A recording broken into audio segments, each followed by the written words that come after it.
तो dead fault में एक एक लाइन को एक एक आईसी को चेक करना पड़ता है कि हमारी कहाँ से फॉल्ट है क्यों। और फिर जो उसके बाद हमारी लाइन ऑन होती है S1 और S2 बनने के बाद वो हमारी होती है VSRAM अदर के नाम से वोल्टेज बनती है, जो कि हमारे 0.58 वोल्टेज होती है। और ये CPU के लिए वोल्टेज बनाए जाते हैं या क्योंकि V कोर की वोल्टेज बनेगी तो ये भी हमारी क्या होगी, CPU में जाएगी। और फिर उसके बाद जो वोल्टेज बनती है वो हमारी V मॉडम के नाम से बनती है, जो कि हमारी 0.53 वोल्टेज होती है। और ये हमारी VIO 1.8 वोल्टेज आउट होती है, जो कि हमारी MMC को वोल्टेज दिया जाता है। जो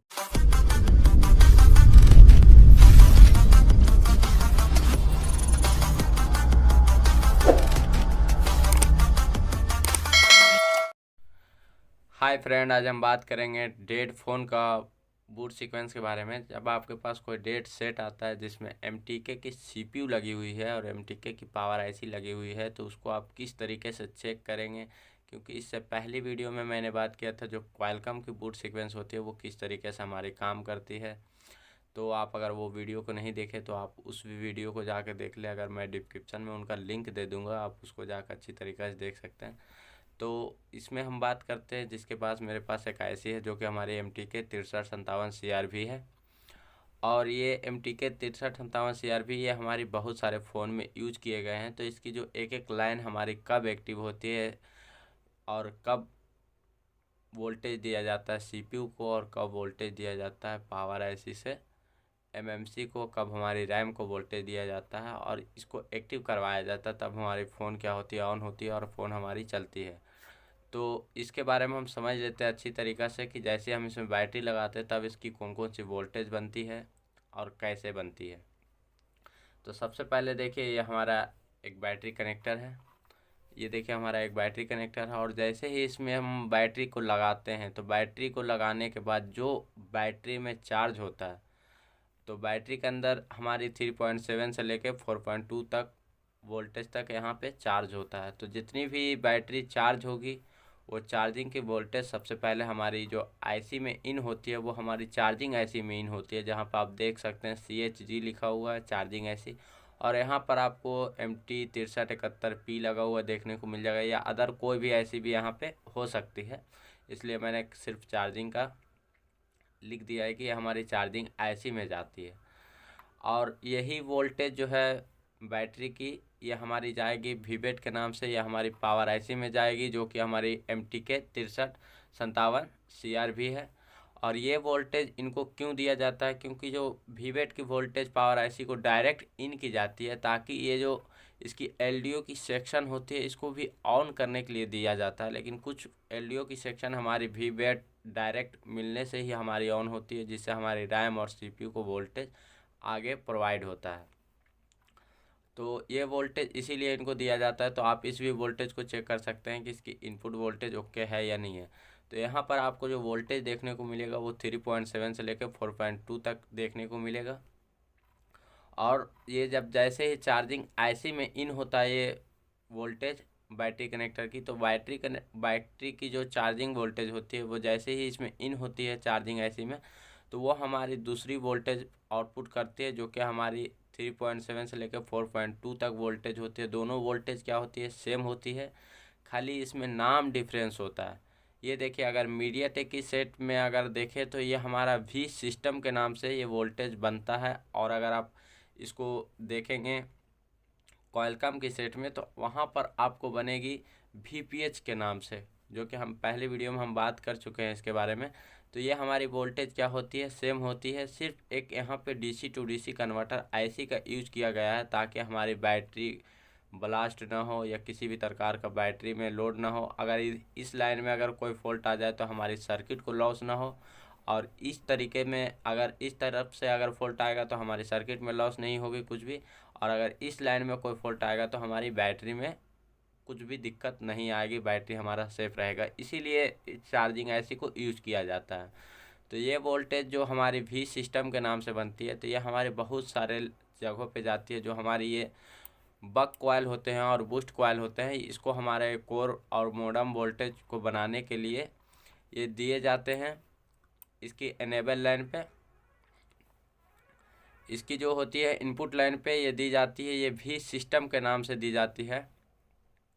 और भी सिस्टम के नाम से जो वोल्टेज बनता है ये हमारी दी जाती है बहुत सारे जगहों पे। इसमें आप देख सकते हैं, जैसे कि पहले वीडियो में हम बात किए थे कि ये हमारी जो वीपीएस लाइन बन रही थी हमारी क्वालकॉम में, जैसे हम इसमें बैटरी लगाएं तो बैटरी लगाने के बाद ये गई हमारी चार्जिंग ऐसी में, जो कि हमारी PM8940 है। और यहाँ से आउटपुट वोल्टेज होता है जो कि हमारी वीपीएस वोल्टेज होती है। और आउटपुट होने के बाद देखिए ये जो हमारी पावर आईसी है, पावर आईसी में देखिए हमारी 1 2 3 4 5 6 7 जगह में इसमें क्या होती है, इनपुट होती है, ताकि इसकी जो वोल्टेज होती है S1 से लेकर के S7 स्टेज की, वो हमारी वोल्टेज आउटपुट कर सके। तो बेसिकली इसमें भी देखिए उसी तरीके से दिया हुआ रहता है, लेकिन इसमें थोड़ा सा जगह कम था, इसीलिए मैंने उसमें बहुत सारी लाइनों को इसमें नहीं बनाया है। तो ये वोल्टेज जैसे ही पावर आईसी को मिल जाता है भी सिस्टम वाली लाइन, जो कि 3.7 से लेकर 4.2 तक वोल्टेज होती है, और जैसे ही ये वोल्टेज पावर आईसी को मिलता है तो पावर आईसी एक वोल्टेज जनरेट करती है, जो कि हमारी पावर स्विच पे होती है, पावर के पे होती है, जो कि हमारी बैटरी के जितना ही वोल्टेज होता है 3.7 से लेकर के 4.2 तक यहाँ पे वोल्टेज देखने को मिलेगा पावर स्विच के पास से। जो कि ये तो क्वालकॉम के बेस में भी हम देखे थे कि ये देखिए हमारी जो क्वालकॉम की हम पावर बूट सीक्वेंस के बारे में बात किए थे, तो इसमें भी हमारी वोल्टेज यही बन रही थी। जैसे ही हम इसमें बैटरी लगाते थे तो बैटरी लगाने के बाद हमारी जो सबसे पहले वोल्टेज बन रही थी वो हमारी वीपीएस वोल्टेज बन रही थी, और दूसरी जो वोल्टेज बनती थी वो हमारी बन रही थी डायरेक्ट पावर स्विच पे। तो यहाँ पर थोड़ा सा खाली वोल्टेज में डिफरेंस है। ये हमारी देखिए क्वालकॉम बेस की सेट में ये हमारी 1.8 वोल्टेज बन रही थी, और अगर हम मीडिया टेक की बात करें तो यहाँ पर देखिए ये हमारी 3.7 से लेकर 4.2 तक वोल्टेज बन रही है, जो कि हमारी बैटरी की जितनी चार्जिंग होती है उतना ही वोल्टेज हमारी पावर स्विच के पास बनती है। ये हमारी बैटरी लगाने के बाद ही वोल्टेज बनेगी, और यहाँ तक उसकी वोल्टेज क्या हो जा रही थी, लास्ट हो जा रही थी। इसके बाद हम पावर स्विच को दबा रहे थे, तब हमारी वोल्टेज ये जो हमारी वी कोर वी मॉडम और हमारी LDO, high LDO lower LDO, ये जो सारी कोयले पे वोल्टेज बनती थी वो हमारी पावर स्विच दबाने के बाद बनती थी। लेकिन मीडिया टेक का थोड़ा सा बूट सीक्वेंस अलग है। जैसे ही हम इसमें बैटरी लगाते हैं तो बैटरी लगाने के बाद इसमें वी बेड वोल्टेज इनपुट होता है, उसके बाद हमारी भी सिस्टम वाली लाइन पे वोल्टेज बनती है, जो कि हमारी बैटरी इतना ही वोल्टेज होती है, और यहाँ पे बनने के बाद हमारी फिर वोल्टेज बनती है, वो हमारी पावर स्विच पे वोल्टेज बनती है। और पावर स्विच पे बनने के बाद भी हमारी 2-3 वोल्टेज ऑन होती है। जो सबसे पहली वोल्टेज होती है वो हमारी भी रेफरेंस के नाम से वोल्टेज आउटपुट होती है, वो हमारी 1.1 वोल्टेज होती है, जो कि हमारी एक कैपेसिटर पे क्या होती है, वोल्टेज जनरेट होती है, जो कि हमारी भी रेफरेंस के नाम से होगी।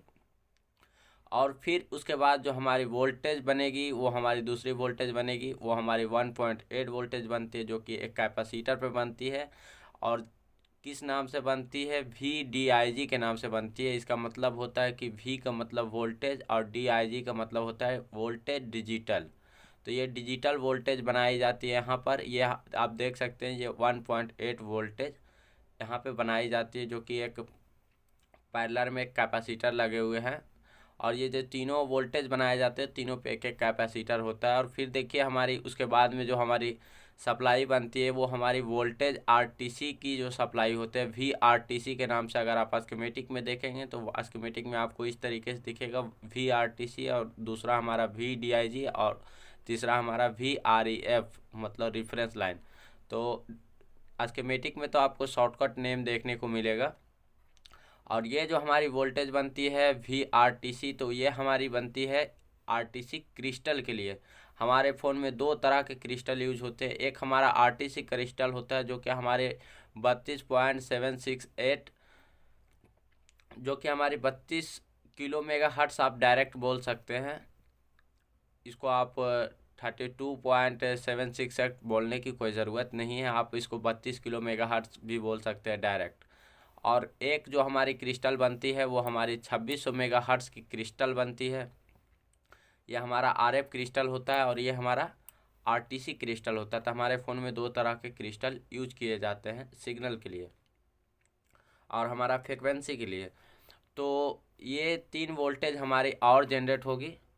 इसको आप इस तरीके से देख सकते हैं। जैसे आप बैटरी लगाओगे तो बैटरी लगाने के बाद ये यहाँ तक इसकी वोल्टेज क्या होगी, जनरेट होगी। बैटरी लगाने के बाद ही चाहे आप पावर बटन को प्रेस करो या फिर उसमें प्रेस पावर बटन को ना करो। तो ये जो वोल्टेज होती है ये हमारे VRTC तक वोल्टेज इसकी जनरेट हो जाएगी।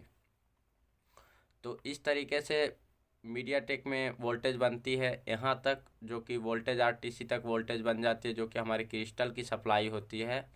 ये हमारे RTC क्रिस्टल होते हैं, यहाँ तक इसकी वोल्टेज बन जाती है। और यहाँ तक वोल्टेज बनने के बाद जब आप इसमें पावर बटन को अगर प्रेस करोगे या फिर इसमें चार्जर को लगाओगे, तब इसकी सारी सप्लाई क्या होगी, एनेबल होगी। तो सबसे पहले आप इसमें पावर बटन को प्रेस करोगे तो भी इसकी सारी सप्लाई एनेबल होगी, या फिर इसमें चार्जर लगाओगे तो भी आपकी सारी सप्लाई एनेबल होगी। और लेकिन आपके पास अगर कोई डेड सेट आता है तो आप उसकी पावर बटन को प्रेस करोगे तो ये कुछ रीडिंग लेके रुक जाएगी डीसी पावर सप्लाई में, तो इसको आप सारी वोल्टेज को चेक नहीं कर सकते। तो इसके लिए देखिए हमारा चार्जिंग में लगा के आप उसको चेक कर सकते हो उसके बूट सीक्वेंस को, क्योंकि चार्जिंग में लगाने के बाद ये सारी सप्लाई हमारी ऑन हो जाती है, क्योंकि डिस्प्ले पे एक चार्जिंग का लोगो दिखाना पड़ता है और इस लोगो को दिखाने के लिए सारी सप्लाई को ऑन होना बहुत ज़रूरी है। तो जैसे ही आप इसमें चार्जर लगाओगे तो चार्जर की जो वोल्टेज होती है वो हमारी वी बस के नाम से होती है, जो कि हमारी 5 वोल्टेज होती है। और जैसे ही इसमें चार्जर लगता है तो ये लाइन से 5 वोल्टेज आउट होती है, और आउट होने के बाद ये हमारी चार्जिंग ऐसे में इन होती है, और इन होने के बाद ये हमारा भी सिस्टम के नाम से ये वोल्टेज बनता है, जो कि 3.7 से लेकर 4.2 तक वोल्टेज बनता है। और बनने के बाद ये हमारी पावर IC में जाती है। अब पावर IC में जाने के बाद ये सारी वोल्टेज तो हमारी ऑन होती है, और ऑन होने के बाद जो फिर इधर हम देखते हैं कि इधर हमारी कौन कौन सी वोल्टेज ऑन होती है। तो ये सारी वोल्टेज, अगर वोल्टेज RTC तक अगर आपकी वोल्टेज ओके है, जो कि हमारी 2.2 वोल्टेज है, ये वोल्टेज ओके हो जाता है। तो जैसे ही आप इसमें पावर बटन को प्रेस करते हो या फिर चार्जर लगाते हो, तो चार्जर लगाने के बाद वो जो सबसे पहली वोल्टेज जो हमारी बनती है वो हमारी बनती है V100 के नाम से, जो कि हमारी 2.2 वोल्टेज होती है। जो कि ये जो हमारा क्रिस्टल होता है, ये RTC क्रिस्टल, ये वोल्टेज को चेक करने के लिए यहाँ पर एक वोल्टेज बनाया जाता है कि ये जो हमारी वोल्टेज RTC की बनी है 2.2 वोल्टेज, ये यहाँ बना है या नहीं बना है, इसको चेक करने के लिए यहाँ पर एक रिफरेंस की तरह एक वोल्टेज लिया जाता है। मान लीजिए कि यहाँ पर एक रिप्लाई लिया जाता है, फीडबैक लिया जाता है कि वहाँ पर हमारी जो 32 किलो मेगाहर्ट्ज़ की जो RTC क्रिस्टल है यहाँ पे वोल्टेज बना है या फिर नहीं बना है। तो इसको इसलिए यूज किया जाता है, और यहाँ पे सिर्फ एक कैपेसिटर लगा हुआ होता है, और यहाँ पर आप चेक कर सकते हैं 2.2 वोल्टेज। तो ये वोल्टेज हमारी बनती है, और फिर हमारी जो दूसरी वोल्टेज ऑन होती है वो हमारी होती है वोल्टेज ऑक्स के नाम से। तो वोल्टेज ऑक्स के नाम से जो वोल्टेज आउटपुट होती है ये हमारी जाती है क्रिस्टल को ऑन करने के लिए, जो कि हमारा RF क्रिस्टल है, जो कि हमारा 2600 मेगाहर्ट्ज़ की क्रिस्टल होती है। तो इस तरीके से हमारा जो है क्रिस्टल को ऑन करने के लिए ये वोल्टेज बनाया जाता है, जो कि Vox के नाम से, अगर आप स्कीमेटिक में देखेंगे तो आपको Vox के नाम से ये वोल्टेज दिखेगी, जो हमारी क्रिस्टल बनाने के लिए दी जाती है। क्रिस्टल की जो फ्रिक्वेंसी होते हैं वो हमारे बनाने के लिए दी जाती है वोल्टेज, क्रिस्टल को ऑन करने के लिए। और इसके बाद जो हमारी वोल्टेज बनती है वो हमारी VS1 की वोल्टेज बनती है, जो कि हमारी पहले बन रही थी क्वालकॉम बेस में। अगर देखें तो सबसे पहले उसकी हायर LDO बन रही थी। तो इसमें भी सेम है, लेकिन आपको थोड़ा सा समझने की दिक्कत है, ये देख सकते हैं आप। तो इसमें जो सबसे पहले वोल्टेज बनेगी, इसके बाद क्रिस्टल की जो फ्रिक्वेंसी इसमें जनरेट हो जाएगी। तो हमारी VS1 जो हमारी जो कॉइल होती है, ये देखिए हमारी S1 S2 S3 S4 S5 इस तरीके से जो कॉइल लगे हुए होते हैं, तो ये हमारी ऑन करने के लिए वोल्टेज बनती है। तो इसको आप हायर LDO भी बोल सकते हैं, क्योंकि जो यहाँ पर 1.8 वोल्टेज बन रहा है, जैसे ये VS1 ऑन होगी, और ऑन होने के बाद ये हमारी जाएगी कोयल में, और कोयल में जाने के बाद इस कोयल से देखिए फिर रिटर्न घूम के फिर चला आएगा ये VS1 LDO लिखा हुआ। तो ये जो हमारी बहुत सारी LDO लगे हुए होते हैं जो MMC और RAM को एक्टिव करवाने का काम करती है। तो LDO को एक्टिव करवाने के लिए यहाँ पर ये VS1 की वापस वोल्टेज इसमें ली जाती है, और लेने के बाद जो इसकी RAM और CPU की रिक्वायरमेंट वोल्टेज होती है वो बनाई जाती है हमारी पावर IC से ही। तो इसलिए वोल्टेज को यूज किया जाता है जो VS1 के नाम से होती है। और ये वोल्टेज जैसे ही आउट होती है तो आउट होने के बाद देखिए ये हमारी वोल्टेज अदर जगह पे भी जाती है। तो ये देखिए हमारा जो VS2 की जो वोल्टेज बनती है, जैसे मैं पहले देखिए हमारी VS1 की वोल्टेज बन गई है और फिर देखिए यहाँ पे S2 की वोल्टेज है। तो S2 को जो वोल्टेज बनता है तो S2 का वोल्टेज हमारी एक एक्सटर्नल आईसी से बनाया जाता है। एक्सटर्नल मतलब एक अलग आईसी से बनाई जाती है, ये हमारी पावर आईसी से नहीं बनती। क्योंकि जो हम क्वालकॉम के बेस में देखें तो हमारी एक ही आईसी से सारी वोल्टेज बन रही थी, लेकिन मीडियाटेक में क्या है कि एक ये जो वोल्टेज होती है VS2 की, ये हमारी अलग आईसी से बनाई जाती है। तो ये देखिए ये जो वोल्टेज बन रहा है ये हमारी देख सकते हैं आप, ये 1 नंबर की इसकी एनेबल की जो लाइन होती है उस पर दिया जाता है। तो S1 की सप्लाई बनने के बाद जस्ट ही हमारी सप्लाई बनती है S2। और इसकी जो 8 पिन की आईसी है वो कैसे काम करती है हम इसको समझ लेते हैं थोड़ा अच्छी तरीक़ा से। तो ये देखिए हमारी देखिए 8 पिन की आईसी है ये, और इसको काउंटिंग इस तरीके से किया जाता है। ये तो मैंने बताया ही है वीडियो में, अगर वो वीडियो को नहीं देखे तो आप वो वीडियो को देख ले अच्छी तरीक़ा से, तो आपको समझ में आ जाएगा कि आईसी को किस तरीके से काउंटिंग करना है, CPU MMC सारे आईसी को। तो अब हम चलते हैं टॉपिक के ऊपर। तो देखिए हमारी जो सबसे पहली इसमें देखिए ये एनेबल लाइन पे इन होती है। तो सबसे पहले देखिए ये आईसी अगर काम ना करे तो आप इसमें कौन कौन सी वोल्टेज चेक करते हैं, जो कि हमारी 8 पिन की आईसी है। तो इस आईसी को एक्टिव करने के लिए सबसे पहले एक वोल्टेज दी जाती है, जो कि हमारी भी इन पे वोल्टेज दिया जाता है। भी इन का मतलब होता है वोल्टेज इन। तो इसमें भी सिस्टम वाली जो लाइन होती है, जैसे में आप देखे होंगे कि VPH लाइन, अगर हम क्वालकॉम बेस में बात किए थे तो VPH लाइन बोला जाता था। और ये हमारी भी सिस्टम वाली लाइन है, जो कि हमारे यहाँ पे वोल्टेज होगी बैटरी की बैटरी जितना वोल्टेज होगी, जो कि हमारी 3.7 से लेकर 4.2 तक वोल्टेज होगी, जो कि हमारे भी सिस्टम के नाम से इनपुट होगी 7 नंबर की पिन पे। और यहाँ पे इनपुट होगा वोल्टेज, और इनपुट होने के बाद उसके बाद देखिए हमारी 5 नंबर पिन पे इसकी ग्राउंड है, और 3 नंबर की पिन में इसकी क्या है, ग्राउंड है। तो दोनों पे कंटिन्यूटी देगा। अगर यहाँ से यहाँ चेक करोगे तो कंटिन्यूटी पे, तो दोनों पे क्या होगा, कंटिन्यूटी देगा। तो आप ये दोनों लाइन को भी चेक कर ले, क्योंकि अगर ये इनपुट वोल्टेज है तो ये प्लस है और ये माइनस है, तो ये पॉजिटिव ये निगेटिव है। तो आप इसकी जो पॉजिटिव पे वोल्टेज अगर बन रहा है तो इसकी निगेटिव भी ज़रूर चेक करें, और निगेटिव पे तो आप वोल्टेज नहीं चेक कर सकते हैं, तो इसकी कंटिन्यूटी चेक कर ले, ताकि आपको पता लग जाए कि हाँ हमारी जो 5 नंबर की पिन है और 3 नंबर की पिन है ये हमारी कंटिन्यूटी है। और अगर मान लीजिए कि ये वोल्टेज इसकी इनपुट हो रही है 7 नंबर की पिन पे, और अगर ये 5 नंबर की पिन पे यहाँ से मिस है या फिर 3 नंबर के पिन पे मिस है, तो ये क्या होगी, हमारी आउटपुट जो वोल्टेज है ये आउटपुट वोल्टेज LX वाली पिन से जो निकल रही है VS2, तो ये हमारी क्या होगी, बनेगी नहीं, क्योंकि इसकी इनपुट में ही गड़बड़ है, तब ये आउटपुट तो बनेगी ही नहीं। तो इसकी इनपुट वोल्टेज को पहले चेक कर ले, तो ये वोल्टेज को चेक कर ले, और जब ये दोनों वोल्टेज ओके होता है, जैसे भी सिस्टम वाली लाइन जो कि हमारी वोल्टेज इन के नाम से 7 नंबर की पिन पे है, अगर ये वोल्टेज 3.7 से लेकर 4.2 तक अगर इसकी इनपुट ओके होती है और ये ग्राउंड ओके होता है, तब इसमें कौन सी वोल्टेज दी जाती है, तो ये हमारी वोल्टेज इसमें दी जाती है, जो कि VS1 के नाम से है, जो कि 1.8 वोल्टेज दी जाती है। ये 1 नंबर पे दी जाती है, जिसकी EN सिग्नल के नाम से दिया जाता है। और EN सिग्नल हमारी क्या होती है, क्योंकि देखिए इसको अगर वो ये एक्टिव वोल्टेज मिल गया, इसको V सिस्टम और ग्राउंड लाइन दोनों तो ओके है, और ओके होने के बाद इसको एक इनेबल सिग्नल दिया जाता है, एक आदेश दिया जाता है। अब तो ये आईसी काम करने के लिए एक्टिव है, लेकिन इसको कब काम करना है, कैसे काम करना है, तो ये हमारी पावर आईसी डिसाइड करती है।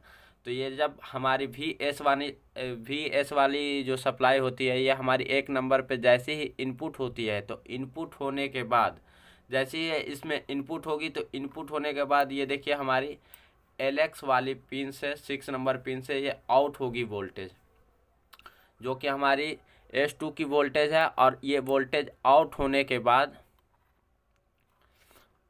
के बाद ये देखिए हमारी जैसे ही वोल्टेज हमारी S2 की आउट होती है, तो आउट होने के बाद देख सकते हैं आप ये 8 पिन वाली आईसी से जो S2 ऑन होती है और आउट होने के बाद देखिए ये लाइन हमारी चली जाती है पावर आईसी में ही, जो कि हमारी बहुत सारी एलडीओ लगे हुए होते हैं उसको एक्टिव की इसकी इनपुट वोल्टेज दी जाती है। तब अगर ये वोल्टेज इसमें इनपुट नहीं होगा तब तक ये इसकी जो अदर एलडीओ है लाइट सेक्शन, ये मतलब लाइट सेक्शन बोल, तो इसकी जो भी सेक्शन की वोल्टेज होती है एमएमसी की और रैम की, तो ये वोल्टेज हमारी नहीं बनेगी।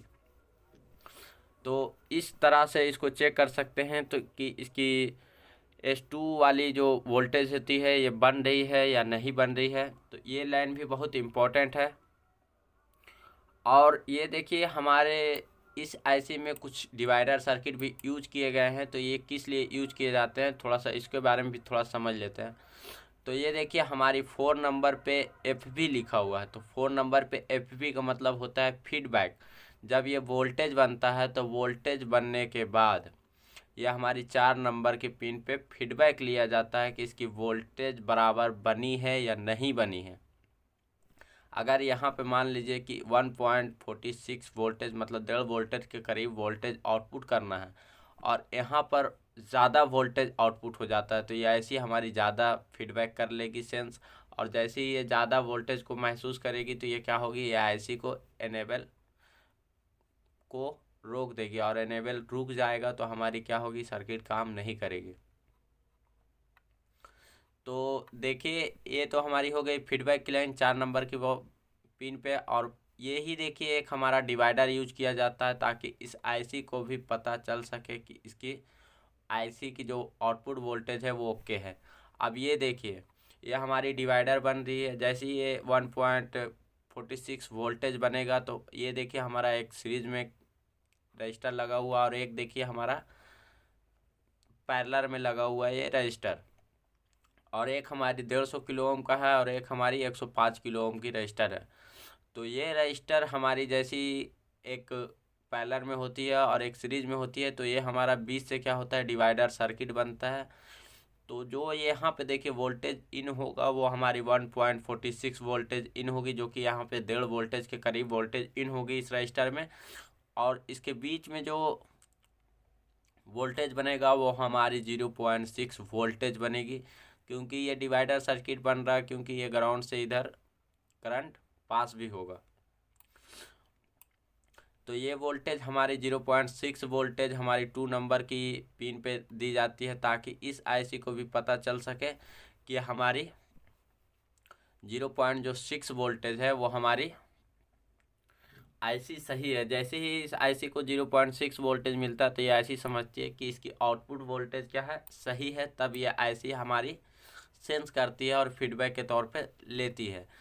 और अगर मान लीजिए कि ये रजिस्टर का वैल्यू चेंज हो जाए, अगर मान लीजिए सबसे पहली बात करते हैं कि ये जो आउटपुट होती है अगर ये आउटपुट यहाँ पे 2 वोल्ट या 4 वोल्ट आउटपुट कर देगी तो यहाँ पर 0.6 वोल्टेज नहीं बनेगा, बल्कि यहाँ पर 0.20 बन जाएगा, 0.18 बन जाएगा या 1 वोल्टेज के करीब बन जाएगा। तो ये ऐसी क्या करेगी, फीडबैक गलत सेंस कर लेगी, और गलत सेंस करने के बजाय 2 नंबर की बॉल से ये क्या हो जाएगी, इनको पता चल जाएगा कि इसके आउटपुट वोल्टेज में गड़बड़ है या किसी प्रकार का दिक्कत है। तो ये भी हमारी आईसी काम नहीं करेगी उस वक्त। तो इसलिए इसकी 0.6 वोल्टेज को बनाया जाता है डिवाइडर सर्किट बना के। अगर इस रजिस्टर में भी अगर इसकी वैल्यू हाई हो जाती है, जैसे में आप यहाँ पे देख सकते हैं कि ये 150 किलो ओम का है, और ये अगर ये रजिस्टर आपके या 250 किलो ओम का हो गया या 300 किलो ओम का रजिस्टर हो गया, तो क्या होगी, यहाँ पे भी वोल्टेज में चेंजेस आ जाएगा। तो भी इस आईसी को पता चलेगी कि इसकी आउटपुट वोल्टेज में गड़बड़ है, तब ये गलत सेंस कर लेगी, गलत फीडबैक इस आईसी को मिल जाएगा। और एक देखिए हमारी 8 नंबर के पिन पे पीजी लिखा हुआ है, तो जब ये सारी वोल्टेज इसकी ओके होती है तब ये पीजी का मतलब होता है पावर गुड निकालती है। एक टीपी पॉइंट पे आप इसको चेक कर सकते हैं कि इसकी पावर गुड इसकी ओके है या नहीं है। तो ये बेसिकली जब हमारी आईसी की सारी वोल्टेज सारी लाइन ओके रहती है तब हमारी ये आईसी एक वोल्टेज आउटपुट करती है। और देखिए हमारी जो S1 की वोल्टेज आउटपुट हो रही है ये हमारी LDO में आउटपुट होती है, जो कि हमारा रैम के लिए वोल्टेज आउटपुट करता है। और ये कब आउटपुट करता है, ये अभी आउटपुट नहीं करेगा क्योंकि इस पे इनपुट वोल्टेज दिया जा रहा है इस LDO पे। जब तक इसकी एनेबल सिग्नल ना मिले तब तक ये वोल्टेज आउट नहीं कर सकता, क्योंकि इस पे वोल्टेज इन दिया जा रहा है और ग्राउंड लाइन दोनों एक्टिव, मतलब इस LDO को करवाया जा रहा है। लेकिन जब इसकी काम करने की प्रोसेसिंग कब चालू होगी, जब इस पे एनेबल सिग्नल मिलेगा तब ये वोल्टेज आउट करेगी, और आउट करने के बाद ये रैम में दी जाएगी ये वोल्टेज। तो अब हम देखते हैं कि ये जो हमारी Vreg S2 की वोल्टेज यहाँ पे तो आउटपुट हो गई है। आउटपुट होने के बाद ये हमारी पावर IC को दे दी गई है VS2 LDO के नाम से।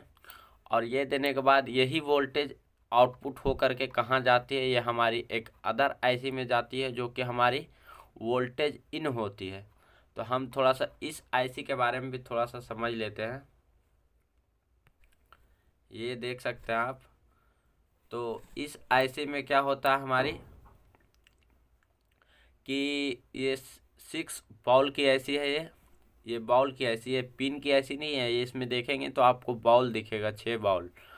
तो आपको देखिए जो सबसे पहली वाली जो A2 वाली लाइन है उस पर वोल्टेज इनपुट हो रही है, जो कि इनपुट कहाँ से हो रही है, जो हमारी 1.5 वोल्टेज यहाँ से बन रही है S2 वाली वोल्टेज। और ये इनपुट हो रही है हमारी एक एक्सटर्नल IC पे, जो कि एक अलग से 6 बॉल की IC है। उस पर ये क्या हो रही है, इन हो रही है। और इन होने के बाद इससे जो वोल्टेज आउटपुट हो रही है वो जा रही है कहाँ, डायरेक्ट हमारी CPU में जाती है, जो कि हमारी A1 नंबर की बॉल से आउटपुट होती है। तो इस IC को भी हम थोड़ा सा समझेंगे, क्योंकि देखिए सबसे पहले इस पे इनपुट वोल्टेज दिया जाता है और फिर इसको बायस के नाम से V सिस्टम वाली वोल्टेज दी जाती है, जो कि हमारी 3.7 से लेकर 4.2 तक होती है। तो ये हमारी, और ये हमारी देखिए ग्राउंड लाइन है, जो कि माइनस को बोला जाता है। और ये हमारी पॉजिटिव हो गई, जो कि हमारी V इन के नाम से हो गई। और ये हमारी बायस के नाम से हो गई, जो कि हमारी V सिस्टम वाली वोल्टेज दी जाती है इसमें। और देखिए हमारा B1 पे, इस पे भी फीडबैक दिया जाता है 2 रजिस्टर लगा के, ताकि इस पे अगर कोई गलत वोल्टेज बन जाए, अगर 2 रजिस्टर में अगर कुछ भी यहाँ पे दिक्कत आ सकती है, तो इसकी फीडबैक जो है B1 पे गलत सेंस हो जाएगी। गलत सेंस होने के कारण ये आउटपुट वोल्टेज की जो सिग्नल होती है वो बंद करा देगी, ये ऐसी हमारी काम नहीं करेगी। तो ये सेंसिंग भी आपको ये फीडबैक के तौर पे B1 पे आप ये जिसकी जितनी IC की सेंसिंग होती है वो सेंसिंग इसकी बराबर होनी चाहिए, तब एक एक IC हमारी काम करती है। तो और देखिए हमारी जो 5 बॉल के बारे में तो हम डिस्कस कर चुके हैं। एक बॉल बच गई हमारी B2, जो कि हमारी EN सिग्नल इस पे दिया जाता है। और जब भी कोई IC पे हम जब EN सिग्नल देते हैं तभी ये IC हमारी आउटपुट होती है, वोल्टेज करती है।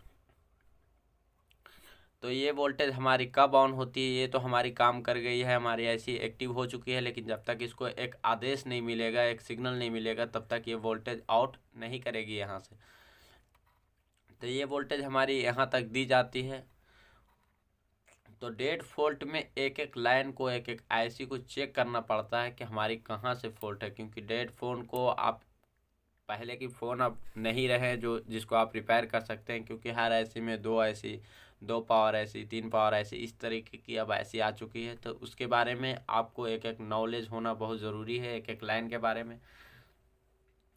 तो नॉलेज ले, कहीं से भी ले, लेकिन डीप नॉलेज ले। जब आपके पास नॉलेज रहेगा तो आपको काम करने में बहुत आराम होगा और आसान होगा काम करने में। तो देखिए जो हमारी फिर वोल्टेज बनती है, जो कि हमारी पावर IC से वोल्टेज बनती है, जो कि हमारी पावर IC है MT 6357 CRB।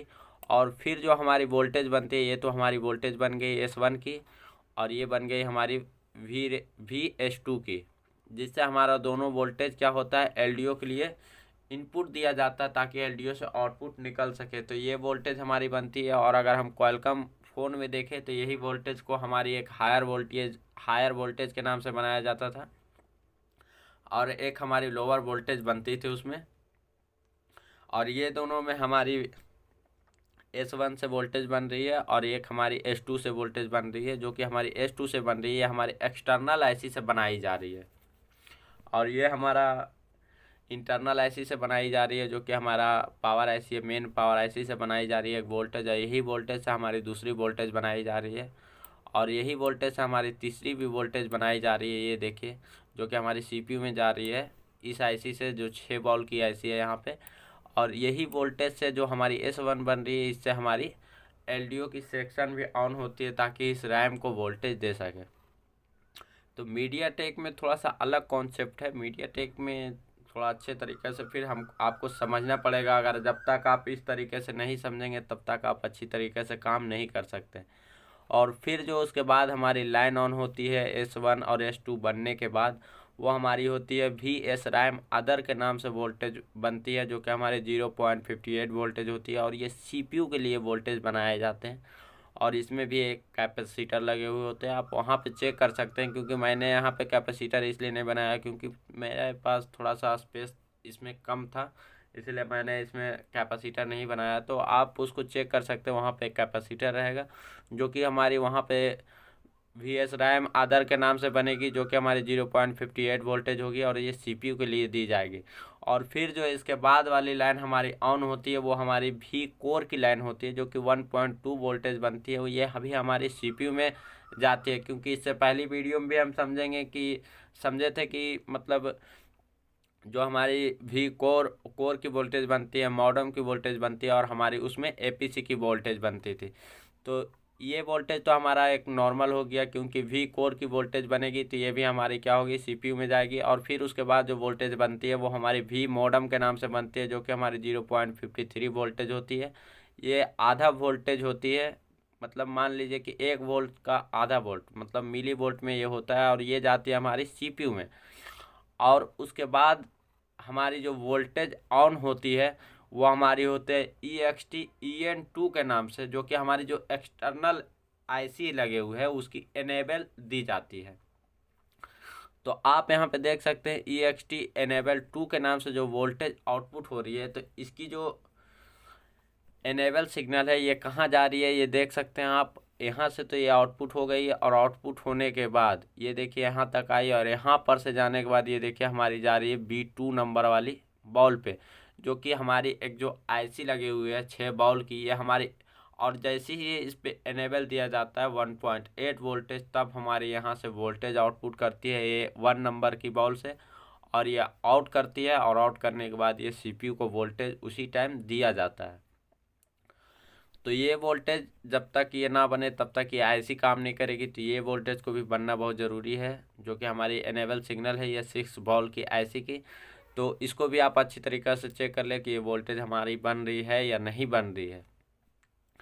और जो इसके बाद वोल्टेज हमारा बनता है, वो हमारा Vproc के नाम से वोल्टेज बनता है, जो जिसकी फुल फॉर्म होती है वोल्टेज फॉर प्रोसेसर। और ये हमारा 1 वोल्ट का वोल्टेज बनता है, जो कि हमारी एक कॉइल पे बनती है, और कॉइल पे बनने के बाद ये हमारी CPU में वोल्टेज दी जाती है। और ये CPU की वोल्टेज है, ये देखिए हमारी 3-4 जो होती है, वो हमारी CPU की वोल्टेज होती है, कोर की, मॉडेम की, VS रैम की। इसमें देखिए थोड़ा सा नाम चेंज है, लेकिन क्या है, वोल्टेज हमारी दोनों सेम है। वोल्टेज सेम है, काम करने का तरीका सेम है। भल ऊपर नीचे हो सकता है कि ये लाइन क्वालकॉम सेट में पहले ऑन हो रही थी, इसमें बाद में ऑन हो रही है। और जो जिसमें देख सकते हैं कि पावर बटन दबाने के बाद इसकी पहले कुछ वोल्टेज ऑन हो रही थी, और लेकिन क्वालकॉम की सेट में देखें तो आप पावर बटन दबाने के बाद इसमें ऑन हो रही, तो थोड़ा सा डिफरेंस है। समझना आपको है, अच्छी तरीके से काम करना आपको है। और फिर जो हमारी Vproc बनने के बाद जो 1 वोल्टेज इसकी बन जाती है पावर आईसी से, तो ये वोल्टेज बनने के बाद उसके बाद हमारी वोल्टेज जो आउट बनती है, वो हमारी VIO 18 लिखा हुआ है, यहाँ पे 18 लिखा हुआ है। तो ये हमारी VIO 18 लिखा हुआ है जहाँ पे, तो ये इसका मतलब ये हुआ VIO की सप्लाई है, जो कि VIO का मतलब होता है वोल्टेज इनपुट आउटपुट, ये होती है। और ये इसकी जो 18 लिखा हुआ है, यहाँ पे 18 लिखा हुआ है, तो इसके बीच में आपको एक पॉइंट लगाना है, जिससे आपको पता चल सके ये 1.8 वोल्टेज हो जाएगा। आपको इस तरीके से आप मीडियाटेक में वोल्टेज का पता लगा सकते हैं, जिसमें जैसे देख सकते हैं आप यहाँ पे VIO 28 लिखा हुआ, तो इसके बीच में पॉइंट लगाना है, तो VIO 2.8 वोल्टेज इसका बन रहा। और ये लास्ट में जो नंबर डिजिट का जो लिखा हुआ रहता है ये हमारी वोल्टेज के लिए दर्शाया गया है। इसके बीच में सिर्फ आपको एक पॉइंट लगाना है, ये आपको वोल्टेज पता लग जाएगा कि हाँ इसमें कितनी वोल्टेज है। तो ये जो हमारी VIO 1.8 वोल्टेज इससे आउटपुट होती है पावर आईसी से, जो कि हमारी MT6357CRV है। और इस आईसी से जैसे ही ये 1.8 वोल्टेज आउटपुट होते हैं तो आउटपुट होने के बाद ये वोल्टेज हमारी MMC में दी जाती है। और हमारी लाइट सेक्शन, ग्राफिक सेक्शन, जितने भी आईसी होते हैं, नेटवर्क सेक्शन, जहाँ जहाँ पे उसकी इनेबल सिग्नल की ज़रूरत होती है, जो कि हमारी 1.8 वोल्टेज होती है, ये वोल्टेज उसमें दी जाती है ताकि उस आईसी को एक्टिव करवा सके। तो ये हमारी यूनिवर्सल वोल्टेज मान सकते हैं। जैसे ही VREG L5 हमारी क्वालकॉम की सेट में होती थी और क्वालकॉम की सेट में हमारे सारे आईसी पे वोल्टेज दिया जाता था, जो कि वहाँ पे नाम लिखा हुआ था वो VREG L5। और ये हमारी VIO 1.8 वोल्टेज आउट होती है, जो कि हमारी MMC को वोल्टेज दिया जाता है, जो कि हमारी इसकी इनपुट वोल्टेज होती है। और यही वोल्टेज हमारी देखिए एक LDO में दिया जाता है, तो आप इसको देख सकते हैं। तो ये देखिए हमारी जो यहाँ पे LDO लगी हुई है, जो S1 से इसकी इनपुट हो रही है, और LDO में इसकी जो एनेबल सिग्नल दी जाती है वो हमारी यहाँ से दी जाती है, जो कि हमारे VIO 1.8 वोल्टेज जैसे ही ये ऑन होता है वैसे ही इनको वोल्टेज इनपुट दिया जाता है, ताकि इसकी रैम की जो वोल्टेज है वो आउटपुट इस आईसी को मिल सके। और आपको पता ही है कि रैम और रोम दोनों एक ही में होता है। जो हमारी इंटरनल स्टोरेज होती है और हमारी रैम होती है, दोनों हमारी MMC में प्रोग्राम की जाती है, और एक ही आईसी में दोनों को मर्ज किया गया है, एक ही आईसी में ऐड किया गया है। तो यह हमारी MMC में दो आईसी का फंक्शन होता है। और फिर जो हमारी वोल्टेज बनती है वो हमारी VEMC के नाम से बनती है, जो कि हमारी वोल्टेज EMC का मतलब होता है MMC। तो ये हमारी MMC की वोल्टेज बनती है, ये हमारी दी जाती है MMC की, जो कि हमारी 2.8 वोल्टेज होती है। तो हर अदर वोल्टेज बनते हैं, ये हमारी 1.8 की वोल्टेज है, और ये हमारी 2.8 की वोल्टेज बनती है, जो कि हमारी आईसी को, जो MMC आईसी होती है हमारी चिप, उसको एक्टिव करवाने के लिए ये वोल्टेज दिया जाता है। और इसके बाद जो हमारी वोल्टेज देती है, इसके बाद जो हमारी वोल्टेज आउटपुट होती है वो हमारी VIO वोल्टेज आउटपुट होती है, जो कि हमारी 2.8 वोल्टेज है। और ये हमारी ना रैम में जाती है, ना हमारी इंटरनल में जाती है, ना हमारी CPU में जाती है। तो यह ये जो 2.8 वोल्टेज बन रहा है ये हमारी अदर आईसी के लिए बनाई जाती है पावर आईसी से, ताकि इसमें लाइट सेक्शन, ग्राफिक सेक्शन हो, चाहे मैक की इनपुट आउटपुट, जहाँ जिसकी भी रिक्वायरमेंट होती है, ये हमारे इसलिए ये वोल्टेज बनाया जाता है, जो कि हमारे VIO 2.8 वोल्टेज बनाई जाती है वो हमारी इसीलिए बनाया जाता है, ताकि अदर आईसी को भी एक्टिव कर सके, जहाँ जहाँ जिसकी रिक्वायरमेंट होगी वहाँ वहाँ पे इसको इनपुट कर सके। और फिर ये देख सकते हैं EXT-EN1 लिखा हुआ है, यहाँ पे आप देख सकते हैं कि EXT-EN2 लिखा हुआ है। तो जो ये हमारी एक्सटर्नल आईसी की इनेबल सप्लाई है, ये दूसरी आईसी जो लगी हुई है ये उसकी सप्लाई है, और ये हमारी पहली आईसी की सप्लाई है। तो इसमें भी देखिए एक इनेबल सिग्नल दिया जाता है, आउट होती है। इसके बाद VIO 2.8 के बाद जो हमारी इनेबल सिग्नल है वो आउट होती है, और आउट होने के बाद यह हमारी एक्सटर्नल आईसी में जाती है, जो कि हमारी एक अलग आईसी होती हुई लगी हुई होती है। और ये इसी प्रकार से आईसी लगे हुए होते हैं, जिसको आप देख सकते हैं। ये हमारे 6 बॉल की किस तरीके से आईसी लगी हुई है, जो कि हमारी B2 पे इनेबल सिग्नल दिया जाता है, वो हमारी पावर आईसी से दिया जा रहा है, जो कि हमारी EXT-EN2 लिखा हुआ है। इसी तरीके से इस आईसी में भी बहुत सारे बॉल आईसी भी हो सकते हैं, या पिन आईसी भी हो सकते हैं, या किसी भी प्रकार का आईसी हो सकता है। तो ये हमारी जो रैम की वोल्टेज है ये यहीं से जनरेट की जाती है। अगर ये इनेबल सिग्नल इनको ना मिला तो ये हमारी MMC काम नहीं करेगी, क्योंकि ये रैम की इनपुट वोल्टेज बनाने के लिए दिया जाता है। तो ये आईसी से मतलब ये पावर आईसी से जैसे ही इनको वोल्टेज मिलता है एक्सटर्नल रैम की इनेबल सप्लाई, तो जैसे ही इसमें इन होती है तो इन होने के बाद ये रैम की इनपुट वोल्टेज को जनरेट करता है, और जैसे ही ये इनपुट वोल्टेज को जनरेट करता है तब हमारी फ़ोन ऑन होती है। तो ये एक एक लाइन को आपको चेक करना ज़रूरी है। और ये जो एक्सटर्नल आईसी होता है, और ये एक्सटर्नल आईसी होता है, तो इसमें देखिए इनपुट वोल्टेज भी दिया जाता है, जो मैंने इसमें समझाया भी है। और ये सेंसिंग की लाइन, फीडबैक की लाइन और वोल्टेज इन की लाइन, इस तरीके से ये आईसी भी इसमें भी होती है।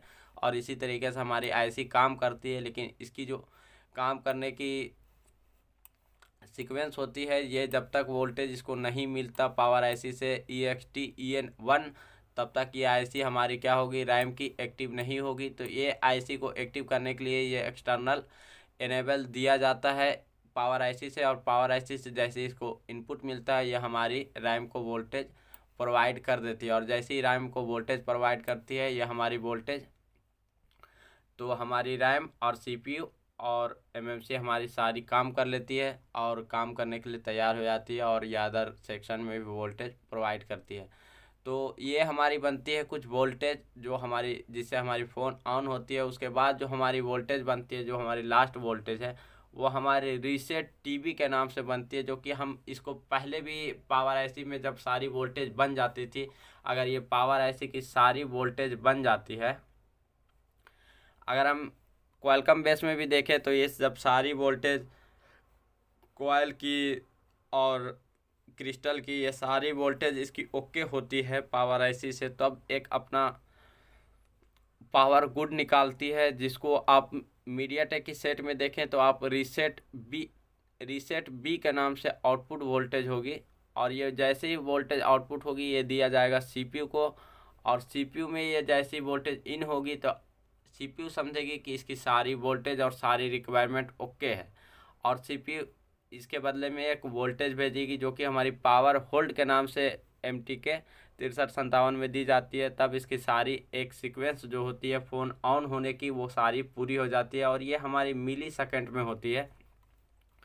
तो एक जो हमारी मीडियाटेक की पावर आईसी होती है वो हमारी इस तरीके से काम करती है। तो आपको एक एक नॉलेज होना ज़रूरी है, तो एक एक सीक्वेंस आपको पता होना चाहिए कि किस तरीके से हमारी सीपीयू की सीक्वेंस होती है, जिस तरीके से एक एक लाइन हमारी पावर आईसी की ऑन होके इनपुट हो रही है सीपीयू में, कुछ एमएमसी में, कुछ रैम में इनपुट हो रही है। तो इसी तरीके से सीपीयू का भी एक सीक्वेंस होता है जो कि हमारी अदर आईसी को भी एक्टिव करने का काम करती है। तो अगर सीपीयू का सीक्वेंस, और अगर इसके पावर आईसी का सीक्वेंस, और अगर एमएमसी का सीक्वेंस, और नेटवर्क आईसी का सीक्वेंस, सब आईसी का सीक्वेंस होता है। तो एक एक आईसी की सीक्वेंस को समझने के लिए, अगर उसकी एक एक लाइन के डिटेल में समझने के लिए आप मेरे इंस्टीट्यूट को ज्वाइन कर सकते हैं। और अगर आपको मेरे इंस्टीट्यूट के बारे में ऑफलाइन या ऑनलाइन कोर्स के बारे में कोई जानकारी चाहिए तो दिए गए नंबर पे आप मुझे कॉल करके पूछ भी सकते हैं, नहीं तो आप मेरे व्हाट्सएप पे मैसेज भी कर सकते हैं। तो ये जब सारी सीक्वेंस पूरी हो जाती है तब हमारी फ़ोन क्या होती है, ऑन होती है। और अगर इसी तरीक़ा से अगर आपको वीडियो पसंद आया है तो वीडियो को लाइक कर दे, वीडियो को शेयर कर दे, और वीडियो को चैनल को सब्सक्राइब कर दे, ताकि इस ऐसी इन्फॉर्मेशन वीडियो आते के साथ ही आपके पास सबसे पहले पहुंच सके।